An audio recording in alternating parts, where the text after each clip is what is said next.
राधे राधे संगत जी, जय गुरु जी की। आज मैं आपको सुनाऊंगी बाके बिहारी जी की सुंदर सी कहानी कि वो कैसे प्रकट हुए थे। आपने वृंदावन के बाके बिहारी जी की मान्यता के बारे में तो खूब सुना होगा। मथुरा के वृंदावन में बिहारी जी का विशाल मंदिर है, जहाँ पर देश विदेशों से भक्त सिर्फ उनकी एक झलक पाने के लिए आते हैं। इस मंदिर में बाके बिहारी जी की काले रंग की प्रतिमा है। मान्यता है कि इस प्रतिमा में भगवान कृष्ण और राधा का मिला जुला रूप समाया हुआ है और माना जाता है कि मार्गशीर्ष माह की पंचमी तिथि को बाके बिहारी जी प्रकट हुए थे। इस उपलक्ष्य में हर साल वृंदावन में विशाल उत्सव का आयोजन किया जाता है। तो आइए सुनते हैं बाके बिहारी जी के प्रकट होने की पूरी कहानी। संगीत सम्राट तानसेन के गुरु स्वामी हरिदास जी भगवान श्री कृष्ण को अपना आराध्यम मानते थे। उन्होंने अपना संगीत कन्हैया को समर्पित कर रखा था। वे अक्सर वृंदावन स्थित में कृष्ण की रासलीला स्थली में बैठकर संगीत से कन्हैया की आराधना करते थे। जब भी स्वामी हरिदास जी श्री कृष्ण की भक्ति में लीन होते तो कृष्ण उन्हें दर्शन देते।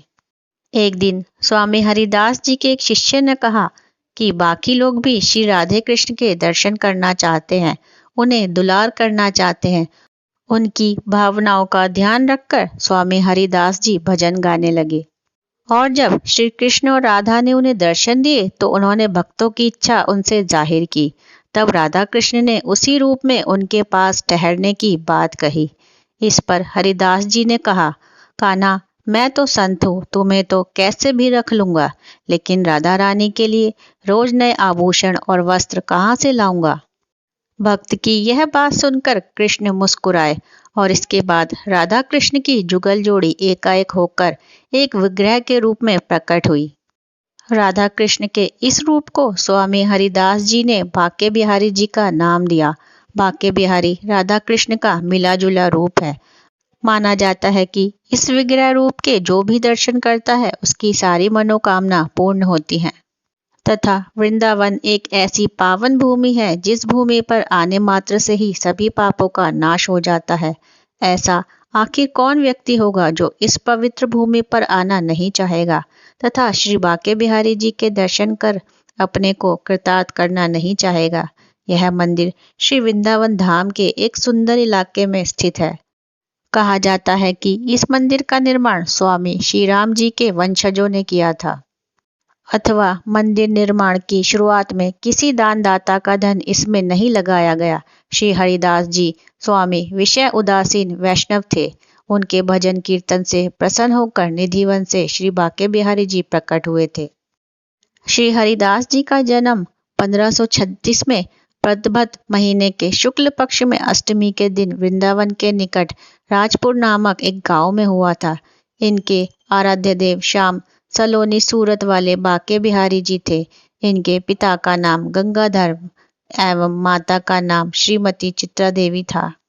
हरिदास जी अशुधीर देव जी के शिष्य थे। इन्हें देखते ही अशुधीर देव जी जान गए थे कि ये सखी ललिता जी के अवतार हैं तथा राधाष्टमी के दिन भक्ति प्रदायिनी श्री राधा जी के मंगल महोत्सव का दर्शन लाभ हेतु ही यहाँ पधारे हैं।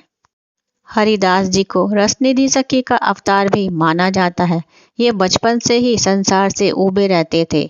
किशोर अवस्था में इन्होंने आशुधीर जी से युगल मंत्र दीक्षा ली थी तथा यमुना समीप निकुंज में एकांत स्थान पर जाकर ध्यान मग्न रहने लगे।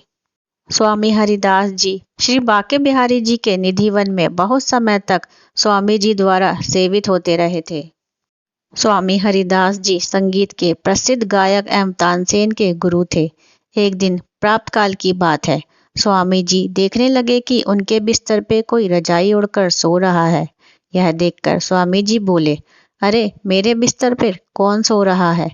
वहाँ श्री बाके बिहारी जी सोए हुए थे। शब्द सुनते ही बाके बिहारी जी वहां से निकल भागे, किंतु वे अपने जूड़े एवं वंशी को बिस्तर पर ही रखकर चले गए। स्वामी जी वृद्ध अवस्था में थे, इसके कारण उन्हें कुछ ठीक से नजर नहीं आया। इसके पश्चात जब श्री बाके बिहारी जी मंदिर के पुजारी ने मंदिर के कपाट खोले तो उन्हें बाके बिहारी जी के पलने में जूड़ा एवं वंशी नजर नहीं आई, किंतु मंदिर का दरवाजा बंद था। आश्चर्यचकित होकर पुजारी जी निधिवन में स्वामी जी के पास आए एवं स्वामी जी को सभी बातें बताई। स्वामी जी बोले, प्राप्त काल कोई मेरे पलंग पर सोया हुआ था, वो जाते वक्त कुछ छोड़ गया है। तब पुजारी जी ने प्रत्येक देखा कि पलंग पर श्री बाके बिहारी जी की जोड़ा एवं वंशी विराजमान है। इससे परिणाम होता है कि बाके बिहारी जी रात को रास करने के लिए निधिवन जाते थे। इसी कारण से प्राप्त श्री बिहारी जी की मंगल आरती नहीं होती है। कारण रात्रि में रास करके वहां बिहारी जी आते हैं। अंत प्राप्त शयन से बाधा डालकर उनकी आरती करना अपराध है। स्वामी हरिदास जी के दर्शन प्राप्त करने के लिए अनेकों सम्राट यहाँ आते हैं। एक बार दिल्ली के सम्राट अकबर स्वामी जी के दर्शन हेतु यहाँ आए थे। ठाकुर जी के दर्शन सुबह 9 बजे से दोपहर 12 बजे तक और शाम को 6 बजे से रात 9 बजे तक होते हैं। श्री बाके बिहारी जी के दर्शन संबंध में अनेकों कहानियां प्रचलित हैं, जिनमें से एक तथा दो निम्नलिखित हैं। एक बार एक भक्तमती ने अपने पति को बहुत अनुमय विनय के पश्चात वृंदावन जाने के लिए राजी कर लिया। दोनों वृंदावन आकर श्री बाके बिहारी जी के दर्शन करने लगे। कुछ दिन बिहारी जी के दर्शन करने के पश्चात उसके पति ने जब स्वगृह वापस लौटने के लिए चेष्टा की तो भक्तमती को बिहारी जी के दर्शन लाभ से वंचित होना पड़ा। ऐसा सोचकर वो रोने लगी। संसार बंधन के लिए स्वगृह जाएंगे, इसलिए वो श्री बिहारी जी के निकट रोते रोते प्रार्थना करने लगी कि हे प्रभु, मैं घर जा रही हूँ, किंतु तुम चिरकाल मेरे ही पास निवास करना। ऐसा प्रार्थना करने के पश्चात वे दोनों रेलवे स्टेशन की ओर घोड़ा गाड़ी में बैठकर चल दिए। उस समय श्री बाके बिहारी जी ने एक गोप बालक का रूप धारण किया और वह घोड़ा गाड़ी के पीछे आकर उनको साथ लेकर जाने के लिए भक्तमती से प्रार्थना करने लगे। इधर पुजारी ने मंदिर में ठाकुर जी को न देखकर उन्होंने भक्तमती से प्रेम युक्त घटना को जान लिया एवं तत्काल वे घोड़ा गाड़ी के पीछे दौड़े। गाड़ी में बालक रूपी श्री बाके बिहारी जी से प्रार्थना करने लगे। दोनों में ऐसा वार्तालाप चलते समय वो बालक उनके मध्यम से गायब हो गया। तब पुजारी जी मंदिर लौटकर पुण्य बाके बिहारी जी के दर्शन करने लगे। इधर भक्त तथा भक्तिमती श्री बाके बिहारी जी की स्वयं कृपा जानकर उन दोनों ने संसार का गमन त्याग दिया। बाके बिहारी जी के चरणों में उन्होंने अपने जीवन को समर्पित कर दिया। ऐसे ही अनेकों कारण से श्री बाके बिहारी जी के झलक दर्शन अर्थात झांकी दर्शन होते हैं। तो यह सुनी आपने बाके बिहारी जी की सुंदर सी प्यारी सी कथा।